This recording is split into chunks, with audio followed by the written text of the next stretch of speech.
एक भिन्न है, 1/3 हो जाती है, उसके अंश से 1 घटाया जाता है तब। अगर अंश में से 1 घटा दोगे तो हो जाएगा, आपको प्राप्त जो होगा वो होगा 1/3। और 1/4 हो जाती है जब उसके हर में 8 जोड़ दिया जाता है। तो भिन्न ज्ञात कीजिए। क्वेश्चन को अगर नहीं समझ में आ रहा तो क्वेश्चन को रोक के आप खुद भी पढ़ सकते हैं। ठीक है, चलिए हम सॉल्व करते हैं। तो यहाँ पे लिखेंगे सबसे पहले माना। अब भिन्न में आप जानते हैं कि अंश और हर होता है, तो उसके हिसाब से लिखेंगे। माना भिन्न का अंश x व भिन्न का हर बराबर y। ठीक है। अब तथा जो भिन्न प्राप्त होगा वो क्या होगा, अंश बटा हर, ये भिन्न हो गया। ठीक है, तो इसमें आप लिखेंगे प्रश्नानुसार, जो कि क्वेश्चन में कह रहा है उसको लिखेंगे प्रश्नानुसार। ठीक है, क्या कह रहा है, अंश में से 1 घटा देंगे तो कितना मिल जाएगा, 1/3। चलिए इसको कर लेते हैं, पहले भिन्न लिख लेते हैं, फिर अंश में से 1 घटा देते हैं तो हमें कितना मिल जाएगा, 1/3। ठीक है, चलिए कंची गुणा कर लेते हैं, इसकी इधर कराएंगे तो ये हो जाएगा आपका 3x = 3x - 3 = 3, y का y रहेगा। चर एक तरफ ले लेते हैं, अवचर को एक तरफ ट्रांसफ़र कर देते हैं। ठीक है, इसको मान लेते हैं समीकरण नंबर 1। फिर दूसरी बात क्या कह रहे हैं, कह रहे भिन्न में जो है हर में 8 जोड़ दें तो कितना मिल जाएगा, 1/4। आइए इसको भी समझ लेते हैं। तो यहाँ पे लिखेंगे x/y प्लस 8 करने पर हमें मिल रहा है 1/4। ठीक है, कंक्षी गुणा करा लेते हैं तो हो जाएगा 4x बराबर y की 1 के कराओगे, 8 की 1 से कराओगे, यही आएगा। x y एक तरफ कर लेते हैं, 8 इधर रोक देते हैं। समीकरण नंबर 2।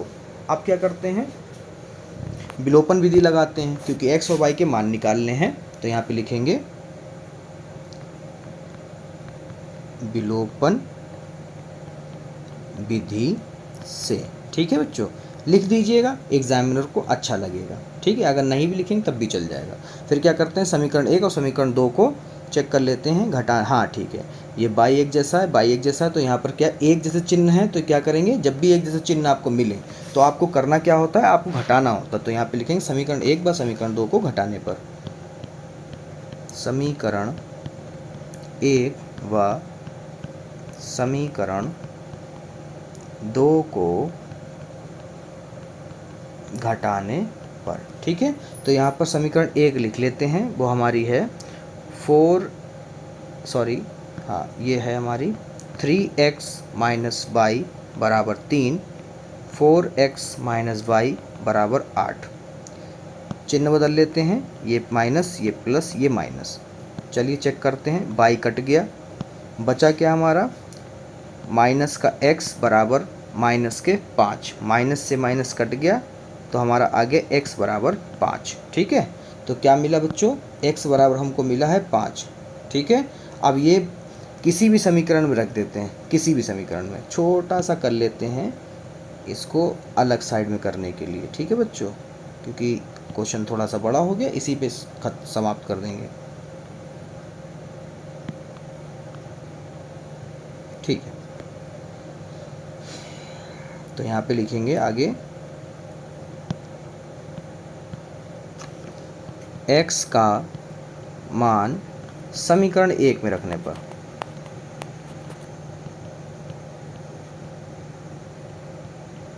ठीक है बच्चों, समीकरण 1 पहले नोट कर लेते हैं। समीकरण 1 हमारी जो है वो है 3x - y बराबर 3। ठीक है, और x का मान आया आपका 5 - y बराबर 3, 3×5 = 15 - y बराबर 3, -y बराबर 3 माइनस का 15, -y बराबर माइनस का 12, माइनस से माइनस कैंसिल, आपका y बराबर आ गया 12। ठीक है, तो आपको x और y मिल गए, तो आप क्या करेंगे, आप यहाँ पे लिखेंगे